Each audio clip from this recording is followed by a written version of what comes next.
Hey everyone, this is Lisa from Life in Layouts, and today I am back with day number 26 of 30 Days of Sketches with Chrissy's Beautiful Life. Today's sketch comes from Rebecca, and I will post her social media below. I pulled out my Doodlebug Pumpkin Spice collection. I'm going to be documenting some photos from our fall family photo session back in 2022. And these photos have sunflowers in them. And so I thought I would pull out anything from the collection that has sunflowers, which isn't a lot. There is that card that says, "Have a beautiful day." And there is one little tiny small sunflower, as well as 3 sunflowers that are on their stems. And that's about it. I thought that there would be a lot more, but I actually ended up making this layout work, and I think it's pretty cool how it turned out. At first I thought I was going to add a row of the sunflowers over to the far left to take up that floral piece from the sketch, but I definitely did not like the way that that looks. So I decided to take those up and then just start working on other aspects of the layout. On the far right hand side, I do add this orange paper, and it's kind of hard to see on the video, but it does have a tone-on-tone print to it, and it just has all the different leaves from the collection. I started to look through the 6x6 paper pad trying to find something else, but I couldn't find anything there. I did find this border strip from the sticker sheet, and the one thing that I love about Doodlebug, which there's a ton of them, but I love the fact that their border strips are true 12 by 12. So it does go from the very top to the very bottom. Once I get that border strip down, then I go ahead and adhere down this orange tone-on-tone paper. And then I felt like the photo itself was getting a little lost. So I pulled out a couple of different pieces of paper trying to find something that would work, but I definitely end up with this paper here that is the wood grain print. And I really think the yellow of this paper helps draw out the orange and yellow from the sunflowers, which are behind Eli and I in this particular photo. I really enjoyed doing these fall photos. We went with a less formal vibe. We're both in jeans. I have a gray sweater. Eli's honestly just wearing a t-shirt. And I felt like it was just a little less informal, and it just made these photos turn out super cute. Normally I'm going to be in a dress, and Eli's going to always be in jeans because that is his dress up. He refuses to wear pants at all. He always wants to wear shorts. So the only time he wears pants is in family photos, or if it is super, super, super cold outside. It takes a lot for him to actually decide to put pants on. He will still go to school in super cold weather. And his comments and thought process is, it's going to get warm up, which is exactly how I thought as a kid. It's one of those things where I just pick my battles, and that's not a battle that I'm willing to fight with him. If he wants to wear shorts and be cold, that's on him. But for family photos, I do put him in jeans because I just think jeans look a little nicer than shorts. So the 3 photos that are on the left hand side are just us kind of hanging out in front of this big hay barrel that has the sunflowers on it as well. One of the great things that our photographer will say is just talk to each other. And for whatever reason, she is able to capture these amazing photos of us just talking. And it doesn't look like we're talking. It just looks like we're engaging with each other. I pulled out the sticker sheet again, and I did find this sticker here. It says, "If leaves are falling, autumn's calling."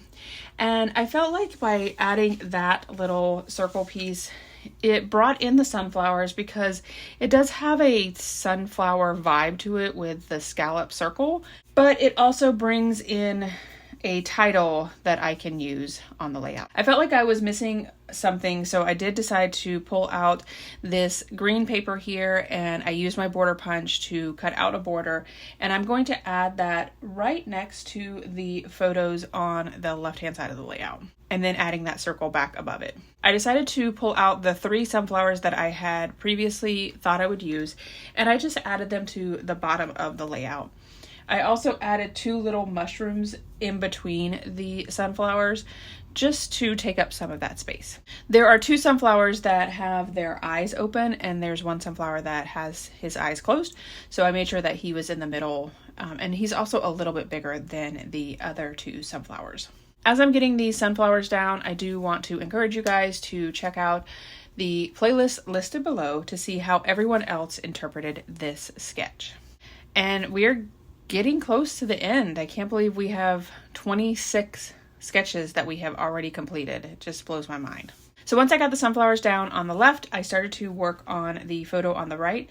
I did add this little green leaf, and I added just some fun foam to the top of it. So the top part of the leaf is up on fun foam, and then it goes into being flat to the layout, and it just gives the leaf a little dimension. I decided to pull out my stitching tools, and I am going to stitch the border that I cut out, and I'm going to add some thread to that. And then I decided to pull out these templates. I've had these templates forever. They are no longer been made. I haven't even been able to find them in like a secondhand store like eBay or something like that, because I feel like people are hoarding them because they're pretty awesome templates. I don't use them a whole lot, but when I do pull them out, I really like the way that they look. So I'm using these swirls, and what gave me the idea to use the swirls was that Circle has a cloud that's actually blowing the leaves, and it has the same type of swirls on the sticker itself. So I thought, why not add some tone-on-tone swirls to the white paper to mimic the swirls that are on that circle. So I did decide to do 3 swirls, one at the top, one at the bottom, and then kind of one in the center going off to the left. And then once I got that down, I started looking through the templates again, and I was looking for a sunflower. I know I have several flowers, but I couldn't find one. And I have this like one little lonely sunflower. And at first I was like, well, maybe I could use that, but it's like, this is way too small. So I pulled out my silhouette. There is a tutorial that I found online about how you can take any image at all and make a cut file with it that would work for your template. And that's exactly what I did. All you do is you take the image that you want to use and you create a text box that has just a bunch of periods, a ton of periods. And then you drag the text box over the image and it will make the text go around the image. So if you do just periods, it's going to create punch holes for you so that you can create your own template. I'll link the video below because I explained that very horribly, but it is a pretty simple process. So I just used a white piece of scratch paper and cut out a sunflower. I did my stitching offline and I slowed the video down here so that you can see my little wind blows over to the left-hand side. And then I had one sunflower. I didn't add the leaves to it because I figured I would get that sunflower down and then decide where I wanted the leaves. But then I was like, I kind of need a second sunflower. I actually sent the picture over to Nicole and I was like, hey, what do you think of this? And her immediate response was, you need a second sunflower. So I decided to tuck the second sunflower underneath the photo. So you can only really see half of the sunflower. And then I also decided to add my holes for my leaves as well. And then again, going off camera and stitching and slowing the video down here so that you can see that second sunflower that I brought in, as well as adding those leaves to the sunflower stems. I pulled off all of the backing to that fun foam. There was quite a bit of it on that sticker, and added the sticker down to the left. I then pulled out this word phrase and I didn't like it. I felt like it was a little too long, so I decided on a different one. This one says "so happy together." I added it right next to the sunflowers on the bottom left. And then I found a little teal polka dotted heart and added that to the right, as well as an orange heart, and added that over to the left. So I'm really working with my 3 clusters here. The photo cluster on the far right, what I'm calling my title cluster, which is the little circle that says "if leaves are falling, autumn's calling," and then the little sunflower down at the bottom. I found this border strip that has a bunch of loop-de-loops on it, and whenever I have pieces that stick into the sticker, I just put the sticker on the back of the sticker sheet, and it helps get the sticker pieces that I don't want on my sticker to stick to the back, and then leaving the rest of the sticker so that you can use it. I had to remove all of the center pieces from the sticker sheet so that I could put the rest of it down, since most of it was covered up by the photo, so I just really needed it at the top and bottom. I had to move the heart around just a little bit to get this word "thankful" in place. and then adding the heart back onto it. And then I pulled out my shape sprinkles and added some leaves to each one of the clusters, as well as some pine cones. And then finally, I decided to pull out my tiny hearts. I love the fact that I have tiny hearts already created, so I can just pull them out if all of the colors match. I don't have all of them made yet, but I am starting to really build up my stockpile. So I pulled out some tiny hearts in the swimming pool, the green, and the brown, and added them to each one of the clusters. And then using this pickup tool that I got from scrapbook.com, one side of it has some wax and then the other side is a poker tool. So it makes it super easy to get these really tiny pieces down. I use the wax side to pick up the little tiny heart. I add my liquid adhesive right to my layout.